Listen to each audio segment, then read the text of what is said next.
ब्रेकनंतर तुमचं स्वागत. आपण चर्चा करतो आहोत संजय दत्तच्या राजकारण प्रवेशाबद्दल. त्यांनी लोकसभा निवडणूक लढवावी का, हा माझा प्रश्न आहे. दत्ताराम राजेशिर्के, मला तुम्हाला असं विचारायचं आहे की तुमच्या पक्षाने स्टंट केला नाही असं तुमचं म्हणणं आहे, बरोबर आहे?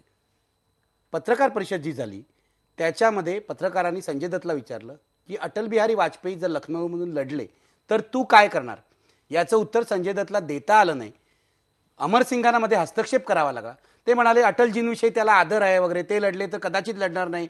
म्हणजे असं इकडे तिकडे सगळं तळ्यात मळ्यात चाललं होतं. हा थिल्लरपणा कशासाठी?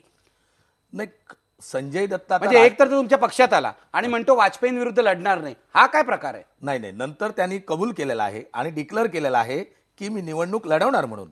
वाजपेयींविरुद्ध हो, तो प्रश्नच येत नाही. तेव्हा त्यांनी ठरवलं लखनौमधून निवडणूक लढवणार.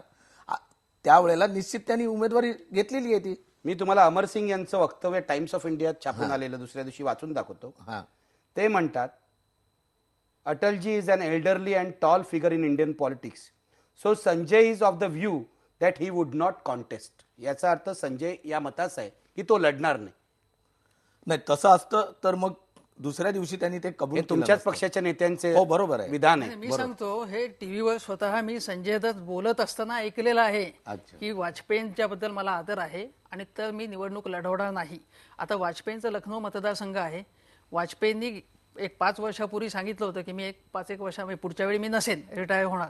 पण आता भाजपमधले बरेच लोक असं म्हणतात की वाजपेयी चांगले आहेत. लालजी टंडन यांनी स्पष्टपणे म्हटलेलं आहे की वाजपेयींचा फोटो जरी ठेवला ते वाजपेयी इकडे निवडून येतील आणि वाजपेयींनी उभं राहावं तिथे, असं आमची इच्छा आहे. त्यामुळे वाजपेयी यावेळी उभं राहणार नाहीत असं नाही.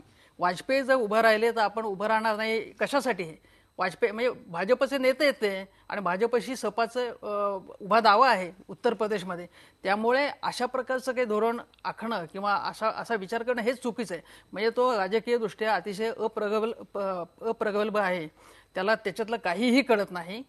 अमरसिंग यांनी थोडंसं काही सतत त्याला प्रॉम्प्टिंग केलं तर त्याला साध्या शब्दात लोकांच्या भाषेत सांगायचं, अमरसिंगनी त्याला चढवलंय असं म्हणायचं का? संपूर्णपणे चढवलंय, त्याला भरीच घातलेलं आहे अमरसिंगाने. अमरसिंगाने असं त्याला सांगितलं असणार की तू जर खासदार झालास की तुला याच्यामधनं सगळं प्रोटेक्शन मिळेल. आता मी तुम्हाला सांगतो की या संदर्भात अजित सावंत यांनी मगाशी जो प्रश्न उपस्थित केला की शेवटी लोक ठरवू देत काय ते. आता एखादा गुन्हेगार असेल, उत्तर प्रदेशमध्ये रज्जूभाई आहे, बिहारमध्ये अनेक गुंड आहेत, त्या लोकांनी ठरवू देत का की त्यांचं म्हणजे तो जर गुंड असेल तरी लोक त्याचा निकाल. फार सोयीस्कर भूमिका आहे, चुकीची भूमिका आहे म्हणजे स्पष्टपणे. मी गोविंदाचं लोकांनी ठरवू दे, मी त्यांना पुन्हा विचारणार आहे, कारण गोविंदा 5 वर्ष आपल्या मतदारसंघात गेलेला नाहीये. ते तर आहेच, पण मला या संबंधी असं म्हणायचं की आता आंध्र प्रदेशमध्ये सत्यमचा मोठा प्रकरण निघालेलं आहे. पण आंध्र प्रदेशमध्ये राजू जिथे राहतात त्या भागामध्ये ते अतिशय लोकप्रिय आहेत अजून सुद्धा.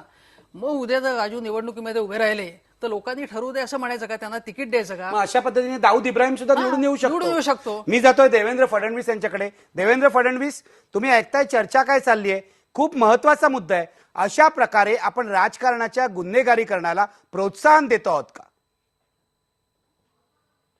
आपण 100% प्रोत्साहन देतो आहोत. सगळ्यात पहिल्यांदा मला राजेश शिर्के यांना सांगितलं पाहिजे की पीपल्स रिप्रेझेंटेशन ऍक्ट मध्ये कोर्टाच्या परवानगीचा कुठेही मुद्दा नाही. अशा प्रकारे आजपर्यंत झालेलं नाही, हे होऊ शकत नाही. आणि दुसरी गोष्ट मला त्यांना सांगायची आहे, लोकांना ठरवू द्या असं म्हणण्यापेक्षा संविधानाला ठरवू द्या. या देशाच्या जनतेपेक्षाही या देशाचं जनतेने निवडून दिलेल्या सरकारने तयार केलेलं संविधान महत्वाचं आहे.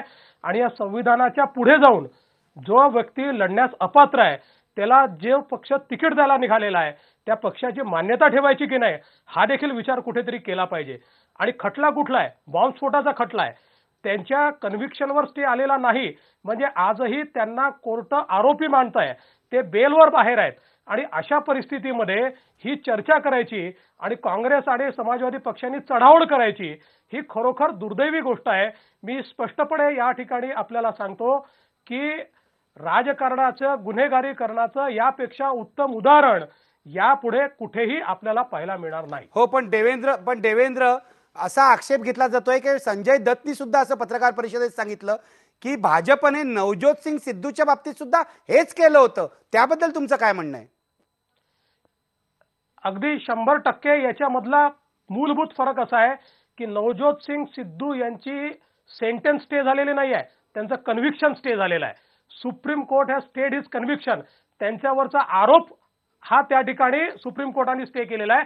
यांच्या बाबतीत मात्र सुप्रीम कोर्टाने आरोप स्टे करायला नकार दिला, कन्व्हिक्शन स्टे केलं नाही. म्हणजे सुप्रीम कोर्ट त्यांना आरोपी मानत आहे आणि त्यांना केवळ बेल दिलेली आहे. हा मूलभूत फरक आहे. आणि म्हणून या देशाच्या संविधानामध्ये सुप्रीम कोर्टाने जर एखाद्याचा आरोप हा स्थगित केला असेल तर त्याला लढण्याचा अधिकार आहे. पण एखाद्याचा आरोप स्थगित केलेला नसेल आणि तो बेलवर असेल तर त्याला आरोपी पीपल्स रिप्रेझेंटेशन ऍक्ट आणि संविधानाने समजलेला आहे. आणि त्यामुळे संविधानाच्या व्याख्येमधला जो आरोपी आहे त्या व्यक्तीला तो आरोपी असताना तिकीट देणं हे समाजवादी नैतिकतेत कसं बसतं हे मला समजू शकलेलं नाही. अगदी उत्तर द्या राजेश शिर्के, तुमच्या नैतिकतेत हे कसं बसतं? फडणवीस संजय दत्तवर शस्त्र बाळगल्याचा आरोप आहे. तो कुठेही बॉम्बस्फोटमध्ये इन्व्हॉल्व असल्याचा आरोप नाहीये. आणि 1992ची जी परिस्थिती तुम्ही निर्माण केली होती आणि जे सुनील दत्तच्या फॅमिलीला जे काही ज्या म्हणजे लोकांकडून ज्या हे येत होत्या म्हणजे खंडणी धमक्या येत मागणं, धमक्या येत होत्या, त्यामुळं एखाद्यानं आपल्या स्वसंरक्षणासाठी जर एखादं शस्त्र ठेवलं असेल तर तो आरोपी ठरतो, असं होत नाही. आणि अहो पण तो बेलवर बाहेर आहे, ठरेल तो त्याच्यानंतर. जामिनावर बाहेर आहे, म्हणजे तो निर्दोष सुटलेला नाहीये. नाही, आम्ही कुठं म्हणतो तो निर्दोष सुटलाय म्हणून. मी जातोय अजित सावंत यांच्याकडे. अजित सावंत, मला सांगा की जे फडणवीस म्हणतायत तो महत्वाचा मुद्दा आहे की संजय दत्त जामिनावर आरोप आहे, बाहेर आहे, आणि नवज्योत सिंग सिद्धूच्या बाबतीत सेंटेन्सला स्टे मिळाला होता. हे तुम्हाला पटतंय का? नाही वागळे साहेब, मला एकच सांगायचं आहे की नैतिकतेच्या गप्पा मारणाऱ्या, पार्टी विथ डिफरन्स असा दावा करणाऱ्या भाजपाच्या मंडळींनी या संदर्भामध्ये नाकाने कांदे सोडण्याची काही गरज नाही. कारण खरोखरची जर नैतिकता असली असती तर हवाला प्रकरणात आरोपी असलेल्यांना तिकीट या पक्षाने दिली नसती. त्याचबरोबर या देशामध्ये धार्मिक विद्वेषाचा जो वणवा ज्यांनी पेटवला, बाबरी मशीद पाडण्याच्या कामामध्ये ज्यांचा आरोपी म्हणून उल्लेख झाला, त्यांना काही काळ तरी निवडणूक लढवण्यापासून या पक्षाने रोखलं असतं. गुजरातमध्ये ज्यांनी मृत्यूचं तांडव घातलं, हजारो निरपराधाला कंठस्नान घालण्याचा हे उद्योग ज्यांनी केला, ते आज गुजरात राज्याचे प्रमुख म्हणून मिरवतात आहेतच. म्हणजे जर थोडी नैतिकता असली तर मला वाटतं राजकारणाचं गुन्हेगारीकरण या पक्षाने तेव्हाच तिथे थांबवायला पाहिजे होतं. आता ह्या सगळ्या प्रकरणामध्ये तरी नाकाने कांदे सोडण्याचं काय गरज नाही. नाकाने कांदे आणि जर सोडण्याचं समजा कारण जर नाही. कोणी देवेंद्र, हटायचं तुम्ही उत्तर द्या. मी ब्रेकवर जाणार आहे पण तुमच्या उत्तरानंतर. एक गोष्ट मला या ठिकाणी सांगावीशी वाटते की केवळ या ठिकाणी यांनी म्हटल्यामुळे कोणी आरोपी होत नाही.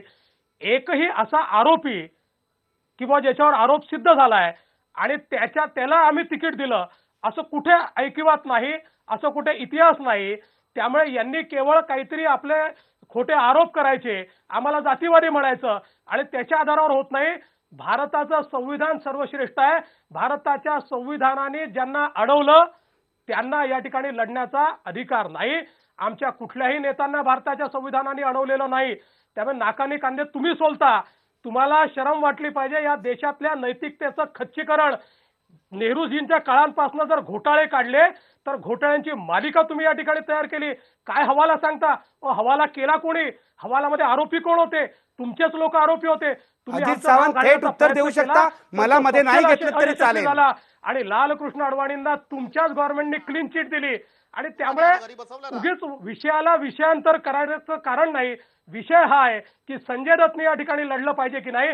संजय दत्त आरोपी आहे आणि तो जोपर्यंत आरोपी आहे तोपर्यंत त्याला लढायचा अधिकार नाही. काँग्रेस आणि समाजवादी पक्षाने किती आकांड तांडव केला आणि काही लोकांच्या मतांकरता देशाला विकणाऱ्यांना आणि देशामध्ये दहशतवादी कारवाई करणाऱ्यांना जर तिकीट देण्याचा प्रयत्न केला तर हे जनताही सहन करणार नाही. एका गोष्टीचं अजून या ठिकाणी उत्तर दिलं पाहिजे. राजेश शिर्केंना कदाचित माहिती नसेल, स्वसंरक्षणाकरता एक बंदूक ठेवली असती तर समजलं असतं. त्यांच्याकडे 50 बंदुकी निघाल्या. त्याच्यात machine gun, Sten gun, revolver, bomb सगळं निघालं.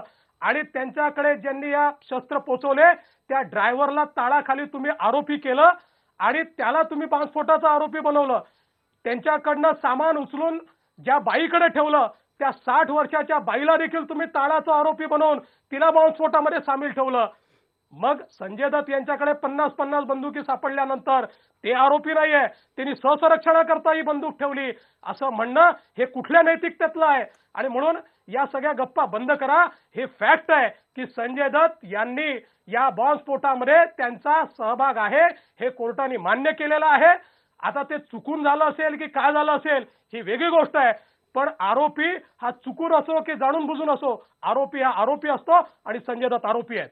देवेंद्र फडणवीस यांच्या या वागले- अतिशय वादग्रस्त अशा मुद्द्यावर सावंत सांगा, थांबा जरा, मी तुम्हाला वेळ देणार आहे, पण मी आता घेणार आहे ब्रेक. कारण देवेंद्र फडणवीस यांनी तुमच्यावर आणि समाजवादी पक्षावर जोरदार हल्ला चढवलाय. तुम्ही त्याचं उत्तर द्यायला हवं, पण घेणार आहे मी ब्रेक नंतर तुमच्याकडे येईन. माझा प्रश्न बघूया ब्रेकपूर्वी. संजय दत्तनं लोकसभा निवडणूक लढवणं योग्य आहे का? पडद्यावर पाहू शकता. अजूनही 95% लोक म्हणतायत नाही, योग्य नाही. घेऊया एक ब्रेक. पहा फक्त IBN लोकमत.